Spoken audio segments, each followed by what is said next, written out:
Hello friends, welcome to शिक्षा garden. ये जो टॉपिक हम लोग बात करने जा रहे हैं ये किसी सीरीज़ का हिस्सा नहीं है, ठीक है। तो ये नहीं कि हम पॉलिटी ज्योग्राफी इस तरह का कोई हिस्सा है, ठीक है। पर ओवरऑल आपको पॉलिटी के दृष्टिकोण से इस टॉपिक को बनाया गया है। पॉलिटी को समझने में, पॉलिटी के जो आर्टिकल्स है उसको समझने में आपको हेल्प करेगा, ठीक है, कि कौन से वाले चीज़ों को कैसे पढ़ना है, ठीक है, उसको हेल्प करेगा। इसमें जो भी हम बात करेंगे इसके बारे में, जो भी आपको परिभाषा के रूप में, जो भी आप पॉइंट के रूप में जो लाइन मिलेगा, वो सब कहीं पे भी लिखा हुआ नहीं है। ये जो भी पॉइंट बनाए गए हैं वो आपको बेसिक अंडरस्टैंडिंग के आधार पे बनाए गए हैं, ठीक है। तो जो मेरी जो समझ है इस चीज़ के बारे में उसके आधार पे बनाया गया है, ये बातें कहीं पे लिखा हुआ नहीं है, ठीक। पर इसमें कोई गलती भी नहीं है, तो ध्यान रखिएगा कि शब्द टू शब्द समझने के लिए दृष्टिकोण से बनाया गया है। ऐसा बिल्कुल नहीं कि हाँ कहीं पे लिखा होगा तो वहाँ से इस तरह एकदम सेम सेम लिखा होगा, इस तरह से बातचीत नहीं है, ठीक है। हम अपने समझ के आधार पर इस पॉइंट को क्रिएट किया। पॉइंट क्रिएट करने का आपको बेसिकली उद्देश्य ये है कि आपको समझाया जाए, ठीक है, ठीक। और समझना क्या क्या है, तो वहाँ पे आपको ऊपर में लिखा हुआ है कि संविधान के भाग, अध्याय, अनुच्छेद, खंड और उपखंड क्या होता है, इन सब के बारे में हमको समझना है, ठीक। या फिर आप इसको ऐसे भी कह सकते हैं कि इन सब में अंतर क्या है, किसमें क्या समझते हैं, ठीक। या फिर ये क्या होता है उसके बारे में हम लोग को समझना है, ठीक। उम्मीद करता हूँ कि इससे पहले आप इस तरीके से चीज़ों को नहीं समझे होंगे, ठीक है। कभी कभी होता है कि हमने भी पढ़ाया तो फिर वो उतना बात बोल नहीं पाया, ठीक। तो आज इसको क्लियर कर लीजिए आप, ठीक है। और जब भी आप आगे से पढ़े कहीं पे भी तो ध्यान रखेंगे कि उसको आपको इस तरीके से पढ़ना है कि भाई यहाँ पे ये लिखा हुआ, यहाँ पे ये लिखा हुआ, इसका मतलब ये होता है, ठीक। तो चलिए इसमें समझने की कोशिश करते हैं वीडियो के माध्यम से। तो पहला जो हमारा पार्ट टॉपिक है, हिस्सा है, वो है भाग। भाग इसको पार्ट कहते हैं, ठीक है। आपको पता है कि भारतीय संविधान का जो पूरा प्रावधान है वो अलग अलग भागों में बटा हुआ है, ठीक। वर्तमान रूप से या मूल रूप से हमारे संविधान में 22 भाग था, ठीक। और आज भी कहते हैं कि 22 भाग है, पर पूरा भाग को मिलाएंगे जो के साथ, मतलब अलग अलग संविधान संशोधन के माध्यम से जोड़ा गया, उसको मिलाएंगे तो पूरा 25 भाग हो जाएगा, ठीक है, इस तरीके से। तो भाग क्या होता है, तो भाग बेसिकली संविधान का पहला वर्गीकरण है। संविधान का वर्गीकरण क्या करने का मतलब क्या है, जैसे संविधान का एक पुस्तक है, ठीक, और इसमें बहुत सारे प्रावधान लिखे हुए अलग अलग पेजों में, ठीक। और उस प्रावधान में से यदि कोई प्रावधान 10 पेज का प्रावधान कोई एक भाग से जुड़ा हुआ है तो वहाँ पे लिख देता है कि ये भाग 1 है, ठीक। इसलिए कह रहे हैं संविधान का पहला वर्गीकरण, ठीक। संविधान के प्रावधानों का ये पहला वर्गीकरण है, ठीक। इसके अंतर्गत किसी विशेष संबंधित सभी प्रावधानों को एक जगह क्या किया जाता है, एकत्रित किया जाता है, ठीक। तो पहली बात कि संविधान में जो भी वर्गीकरण बनता है उसका ये पहला वर्गीकरण है। आप कभी मैथ का पुस्तक देखे होंगे या फिर बाकी चीज़ों का भी पुस्तक देखे होंगे, ठीक है। तो उसमें क्या रहता है कि आपको एनसीईआरटी का जैसे पुस्तकों में आपको ज़्यादातर मिलेगा देखने को कि एक तो भाग रहेगा, जैसे चैप्टर रहेगा, फिर चैप्टर में भी 1.1 1.2 इस तरीके से लिखा रहता है कि भाई चैप्टर है पहला, ठीक, मान लो, ठीक। उसमें चैप्टर नंबर 1, अब इसको भी अलग अलग बांटा जाता है, ठीक है, कि चैप्टर 1.1 फिर 1.2 टॉपिक वाइज बटा हुआ रहता है, ठीक, इस तरीके से। तो उसी तरीके का कुछ ऐसा है कि पुस्तक है, पुस्तक को अलग अलग वर्गों में बांटा गया है। वर्गों में बांटने में पहला जो भाग वर्गीकरण है वो कौन सा है, भाग है, ठीक। इसमें क्या है, ये पहला वर्गीकरण और इसके अंतर्गत किसी विषय से जुड़ा हुआ सभी प्रावधानों को रखा जाता है, ठीक। कैसे समझेंगे, तो जैसे मान लीजिए कि संविधान का भाग 1 है, ठीक।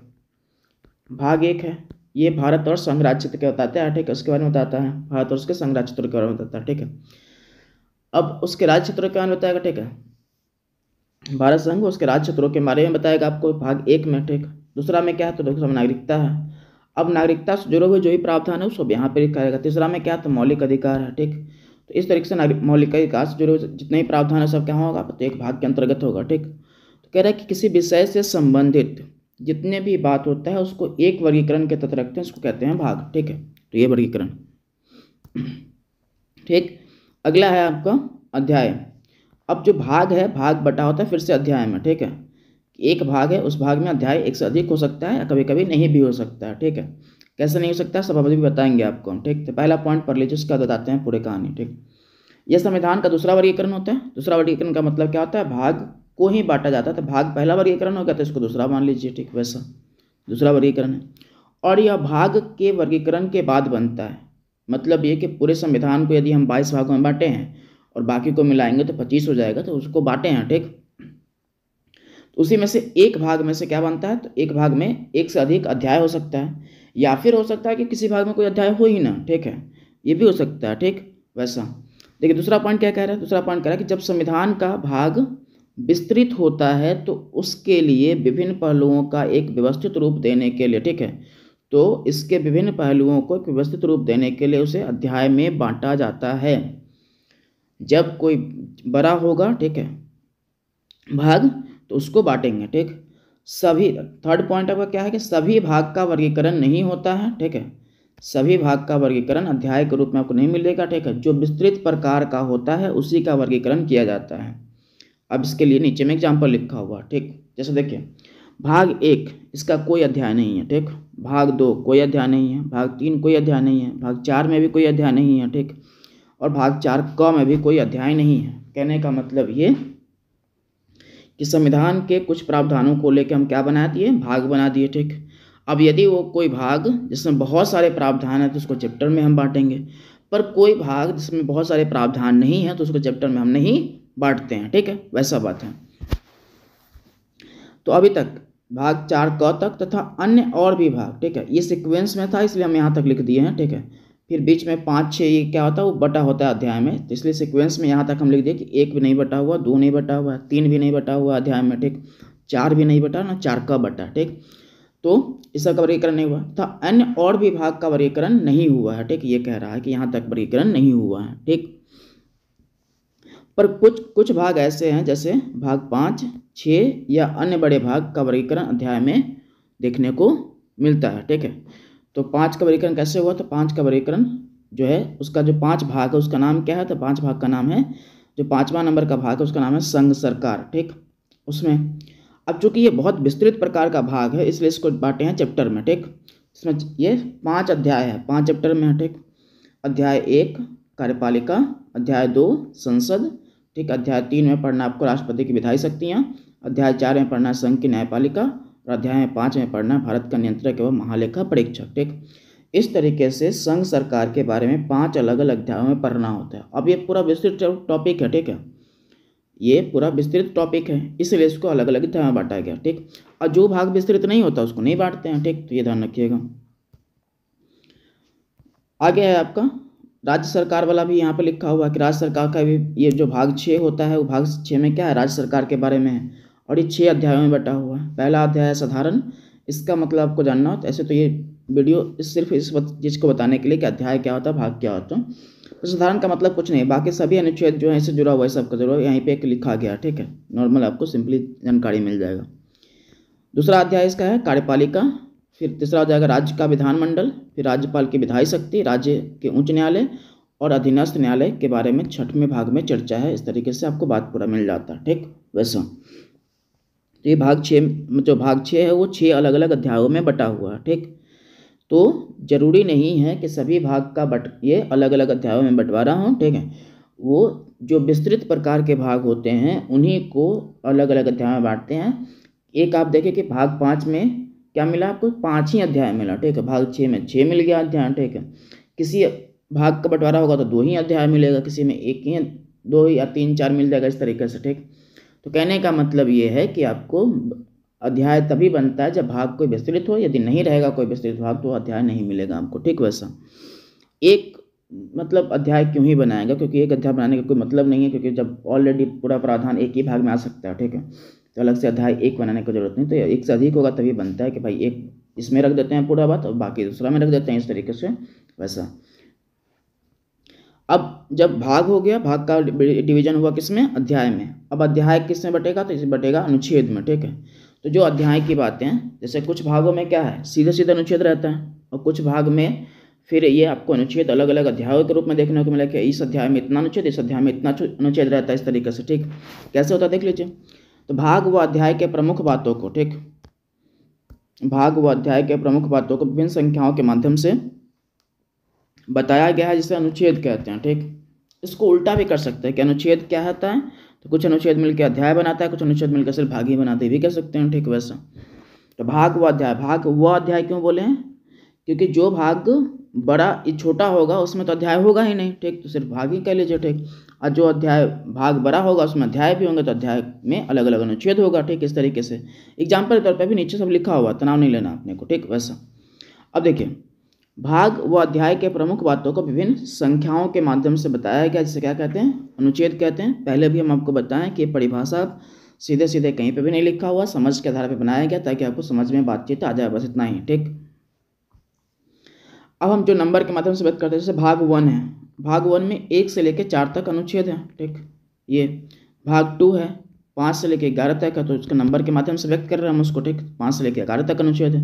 भाग 3 की बात करिएगा तो उसमें हो जाएगा आपको 12 से लेकर 35 तक हो जाएगा, ठीक। इस तरीके से होता है। अब इसी में देखिए अगला भाग है 5, और भाग 5 में आपको पता है कि अलग अलग अध्याय हैं, तो उसमें से एक अध्याय है कार्यपालिका, और कार्यपालिका का जो कुछ अनुच्छेद है यहाँ पे लिखा हुआ 52 से लेकर 78 तक क्या आता है, कार्यपालिका आता है। अब पूरा भाग 5 देखिएगा तो 52 से लेकर 151 तक है, ठीक। पर वो अध्याय में बटा हुआ जो कि भाग 5 आपको बताए थे ऊपर में, ठीक। उसमें से पहले एक है कार्यपालिका, कार्यपालिका में क्या है 52 से लेकर 78 तक चर्चा है, ठीक। इस तरीके से बात होता है, ठीक। इसीलिए हम ऊपर बोले थे कि भाग व अध्याय के अलग अलग प्रावधानों को ये संख्याओं के माध्यम से व्यक्त करते थे, उसको अनुच्छेद बोल देते हैं हम लोग, ठीक। वैसा अब ये अनुच्छेद जो है आपका, इस अनुच्छेद का ही बंटवारा होता है, ठीक। अब अनुच्छेद बढ़ता है खंडों में, ठीक। जैसे एक ही अनुच्छेद के अंतर्गत यदि बहुत सारे प्रावधानों को आपको बताना हुआ, ठीक है, तो उसको क्या बोलेंगे कि हम लोग इसको खंड में बांटेंगे, ठीक। अनुच्छेद को भी बांट देंगे खंड में। क्यों? क्योंकि हम लोग को एक ही अनुच्छेद के तहत अलग अलग प्रावधानों को बताना होता है, ठीक। वैसा जैसे यहाँ पे लिखा कि यह अनुच्छेद के बांटने से बनता है, ठीक। तो ये कैसे बनेगा? खंड। तो ये अनुच्छेद के बांटने से बन जाएगा खंड। क्या? उसके बाद ये है आपका, इसके द्वारा एक ही अनुच्छेद के विभिन्न मुख्य बातों को बांटकर लिखा जाता है, ठीक। जैसे एग्जाम्पल के तौर पे अनुच्छेद 19(1), 19(2), 19(3) और इस तरीके से डॉट डॉट डॉट 19(6) तक जाता है, ठीक। या फिर और भी कोई भी अनुच्छेद आप उठा लीजिए, ठीक। मैंने एग्जाम्पल के तौर पर ऐसे अनुच्छेद 19 ले लिया, ठीक है। और भी कोई अनुच्छेद जिसका 2-3 पर ये डिवीजन हो सकता है, ठीक है। उसमें प्रावधान ऐसा हो कि भाई एक में, जैसे मान लीजिए कि कोई अनुच्छेद 20 है, ठीक है, और वहाँ पे लिखा हुआ कि 20(1) हो सकता है, 20(2) हो सकता है, ठीक। इस तरीके से अब इसमें 20 का ही इसमें कुछ प्रावधान लिखा होगा, 20 का कुछ प्रावधान इसमें लिखा होगा, इस तरीके से तो कुछ भी हो सकता है, ठीक। वैसा कोई भी अनुच्छेद बटच सकता है, ठीक। वैसा हमने एग्जाम्पल के तौर पर सिंपली क्या लिया था, अनुच्छेद 19 लिया, ठीक। अब अनुच्छेद 19 का वैसे 6 डिवीजन है, ठीक है। आप यदि देखिएगा तो अनुच्छेद 19 का ही 6 डिवीजन है इस तरीके से, पर हम 3 तक लिए हैं, ठीक। वैसा अब देखिए क्या है अनुच्छेद 19 क्या है, बेसिकली आपको पता है। एक तो ये जो आता है स्वतंत्रता के अधिकार के अंतर्गत आता है अनुच्छेद 19, ठीक। उसी अनुच्छेद 19 में 19(1) में, ठीक, अलग प्रावधान लिखा हुआ है, 19(2) में अलग प्रावधान लिखा हुआ है, 19(3) में अलग प्रावधान लिखा हुआ है, ठीक। तो इसी को पढ़ने का जो तरीका वो कैसे पढ़ते हैं, देखिए इसको बोलते हैं खंड बोलते हैं, ठीक। तो इसको बोलते हैं अनुच्छेद 19 खंड 1। यदि आप इंग्लिश में बोलेंगे तो उसको बोलेंगे अनुच्छेद 19 क्लॉज 1, ठीक। अनुच्छेद मतलब आर्टिकल 19, यदि पूरा आपको इंग्लिश में बोलना हो तो आर्टिकल क्या बोलना पड़ेगा अपने को, 19 एंड क्लॉज 1, ठीक। आर्टिकल 19 क्लॉज 2, ठीक। इस तरीके से बोलना पड़ेगा अपने को, ठीक। या हिंदी में बोलना तो बोलना है अनुच्छेद 19 खंड 1, ठीक। इस तरीके से अब इसमें क्या क्या प्रावधान है तो उतना जानना नहीं, फिर भी थोड़ा बहुत जान लीजिए यदि आपका मन है तो, ठीक है। देखिए अनुच्छेद 19 में क्या, 1 में क्या होता है, तो 1 में होता है आपके 6 प्रकार के अधिकारों के बारे में चर्चा है। स्वतंत्रता का अधिकार जो है उसके बारे में चर्चा है। पहले 7 हुआ करता था, वर्तमान में 6 है, क्योंकि आपको पता है कि एक संपत्ति का अधिकार जो था article 19 sub clause, article 19 clause 1 sub clause F के तहत जो बातचीत था वो खत्म कर दिया है संपत्ति के अधिकार को। तो वो अब वर्तमान में 6 ही आपको मौलिक अधिकार मिल जाता है अनुच्छेद 19(1) के तहत, ठीक है, खंड 1 के तहत, ठीक। अब अनुच्छेद 2 में क्या है, तो अनुच्छेद 2 में ये कहा गया कि अनुच्छेद 19(1) जो है आपका अनुच्छेद 19 खंड 1 जो है, इसमें जो जो अधिकार मिले हैं उसमें से जो अनुच्छेद 19(1) का अधिकार है, अनुच्छेद 19(1) का जो अधिकार है, ठीक, इसको ऐसे पढ़ते हैं अनुच्छेद 19 क्लॉज 1 और सब क्लॉज का, या इंग्लिश में आप ए पढ़ सकते हैं इसको, ठीक। वैसा तो हिंदी में पूरा अच्छे से कैसे पढ़ेंगे, तो अनुच्छेद 19, ठीक है, खंड 1 और उपखंड ए, ठीक। तो अनुच्छेद 19 खंड 2 में क्या लिखा हुआ है कि जो अनुच्छेद 19 खंड 1 और उपखंड ए में जो बात लिखा हुआ है उसी बात पे प्रतिबंध लगाने का बात है। तो बात क्या है बेसिकली, तो अनुच्छेद 19(1) ए में ये लिखा हुआ है कि आपको बोलने का अधिकार मिलता है, ठीक। पर उसी के बारे में लिखा हुआ अनुच्छेद 1 खंड 2 में, ठीक है। इसमें क्या लिखा हुआ है, तो इसमें लिखा हुआ ये है कि बोलने के अधिकार किन किन जगहों पे रोका जा सकता है। ये नहीं कि बोलने का अधिकार मिला था कुछ भी बोल लेंगे, वैसा नहीं कर सकते हैं, ठीक है। तो इसके बारे में आपको मिलेगा इसमें, ठीक। अनुच्छेद 3 के बारे में चर्चा ये है कि अनुच्छेद 1 ख में जो मिलने वाला अधिकार है उसके ऊपर रोकने का बात अनुच्छेद 3 में से ये क्लॉज 3 में किया गया है। तो इस तरीके से, ठीक। तो अनुच्छेद का बंटवारा किस में हो गया, क्लॉज में हो गया। ध्यान से पढ़ना कैसे है, देखिए अनुच्छेद 19 और खंड 1 खंड 2 इस तरीके से जहाँ पे रहेगा वो पढ़ना, ठीक। वैसे पढ़ना अपने को।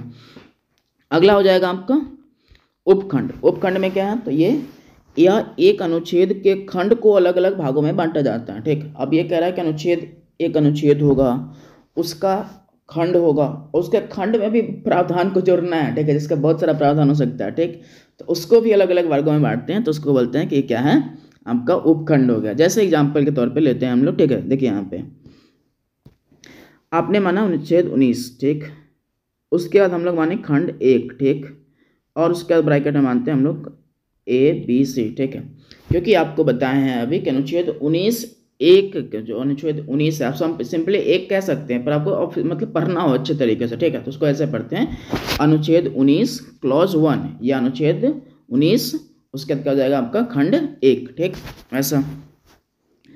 अब इसके अंतर्गत भी 6 प्रकार के मौलिक अधिकार वर्तमान में है। पहले कितना था, 7 था, वर्तमान में 6 है। ठीक, अब इस 6 जो है वो ABC के रूप में लिखा हुआ है। ABC का मतलब आपको पता है, क्योंकि जब ABC, अब इसका हिंदी पढ़ेंगे तो इसमें क लिखेंगे, इसमें ख लिखेंगे, इस तरीके से लिखा हुआ। ठीक, और ABCDF तक लिखा हुआ जो बात यहाँ पे है। ठीक, ठीक, सॉरी G तक है, G तक 7 है। ठीक, F वर्तमान में खत्म हो चुका है, तो G तक आपको पूर्ण मिलता है। ठीक, और हिंदी के हिसाब से जाएंगे तो A का मतलब क, B का मतलब ख, C का मतलब ग, और D का मतलब घ, E का मतलब अंग। ठीक, और F का मतलब च, और G का मतलब छ। तो इस 7 मौलिक अधिकार है 19 खंड 1 के तहत। ठीक, और इसी को खंड 1 के तहत 7 मौलिक अधिकार को ABC के रूप में लिखा हुआ है। हिंदी में लिखेंगे तो क ख ग के रूप में लिखेंगे, जिसमें से ये वाला तो खत्म हो चुका है। ठीक, तो वर्तमान में 6 आपको इसके तहत मिलता है। ठीक, तो F खत्म हो चुका है। ठीक, उसमें संपत्ति का अधिकार था, उसको हटा दिया गया। संपत्ति का अधिकार को आपको पता है कि इसको हटा दिया गया है। ठीक, वैसे अब देखिए यहाँ पे क्या है, तो जब ऐसे बातों को अपने को लिखना हो, ठीक है, तो यदि किसी अनुच्छेद के खंड के ही बातों को, जो कि विस्तृत बात है, उसको बताना हो, तो उसके लिए हम लोग सब क्लॉज का, उपखंड का प्रयोग करते हैं। ठीक, अब इसी में यही सब आपको लिखा हुआ है। यहाँ पे देखिए क्या है कि यह एक अनुच्छेद के खंड को अलग अलग बांटा जाता है। ठीक है, इसके माध्यम से एक अनुच्छेद के खंड के विभिन्न प्रमुख बातों को उपखंड के रूप में लिखा जाता है, तथा उपखंड के लिए अक्षरों का प्रयोग होता है। अक्षरों में आपको ABC इस तरीके से इंग्लिश में प्रयोग करेंगे, और हिंदी में करना होता है वो करना है क ख ग। ठीक, ये बात ध्यान रखिएगा आप। ठीक, चलिए अब इसको लिखना कैसे है, तो यही आपको बताते हैं 19 क्लॉज 1, और इसी का बात होगा तो यहाँ पे लिख देंगे A, B होगा तो B। इस तरीके से इसको पढ़ना कैसे है, तो इंग्लिश में पढ़ेंगे कायदे से, तो article 19 clause 1 sub clause A। Hindi में पढ़ेंगे तो अनुच्छेद 19 खंड 1 और उपखंड A। ठीक, इस तरीके से ये हो गया आपका। अगला है आपका नोट लिखा हुआ, तो ध्यान रखिएगा, इसमें लिखा है खंड व उपखंड किसी अनुच्छेद के अंतर्गत ब्रैकेट में लिखा होता है, या ध्यान रखिएगा। ठीक है, ब्रैकेट के बाहर होगा तो उसको उस तरीके से नहीं मानेंगे उपखंड वगैरह, ध्यान रखना है। ठीक है, नहीं तो फिर कन्फ्यूजन हो जाएगा। ठीक, जैसे यहाँ पे लिखा होगा खंड लिखा होगा तो लिखा होगा ब्रैकेट में 1 2 लिखा होगा, यदि 2 होगा तो 2 लिखा होगा। ठीक, 1 होगा तो 1 लिखा होगा, फिर ब्रैकेट में उपखंड भी लिखा होगा। तो ध्यान रखिएगा इस तरीके से, जैसे यहाँ पे लिख के दिखाया गया आपको। ठीक, ये किसी भी अनुच्छेद का हो सकता है। हम 19 का एग्जाम्पल लेना अच्छा समझे थे, इसलिए 19 का एग्जाम्पल लिए थे। ठीक, वैसा नोट 2 में क्या कहा गया है, ये बहुत ये ध्यान से पढ़िएगा इसको। ठीक है, इसको ध्यान रखिएगा हमेशा, नहीं तो आपको कभी भी गलत हो सकता है, क्योंकि अक्षर के पीछे जाएंगे कि हवाई अक्षर के माध्यम से व्यक्त किया जाता है उपखंडों को, तो फिर आपका गलत हो जाएगा पूरा। इसमें लिखा हुआ है कि यदि किसी संविधान संशोधन के माध्यम से किसी अनुच्छेद को जोड़ा गया है और उसे अक्षर से लिखा गया, अक्षर का मतलब या तो क लिखा गया हो या A लिखा गया हो, ख लिखा गया, इस तरीके से। ठीक, अक्षर से लिखा गया है तो उसे अनुच्छेद पढ़ेंगे, न कि किसी अनुच्छेद का उपखंड पढ़ेंगे। ठीक, पहली बात तो ये कि उपखंड का शर्त क्या है कि वो ब्रैकेट में होगा। ठीक है, पहली बात, तो यदि ब्रैकेट में है तो उपखंड पढ़ना है, नहीं होगा तो फिर वो उपखंड नहीं पढ़ना, ध्यान रखिएगा। तो इसीलिए कह रहा है कि यदि किसी संविधान संशोधन के माध्यम से किसी अनुच्छेद को जोड़ा गया है और उसे अक्षर से लिखा गया है तो उसे अनुच्छेद पढ़ेंगे, न कि किसी अनुच्छेद का उपखंड पढ़ेंगे। ठीक, वैसा। अब एग्जाम्पल के तौर पे अनुच्छेद 21 क या 21A में क्या है, इसका इंग्लिश हिंदी लिखा हुआ। ठीक है, 21 क या 21A कह सकते हैं आप इसको। ठीक, अब ये हिंदी वर्णमाला का अक्षर, ये इंग्लिश वर्णमाला का। ठीक, वैसा।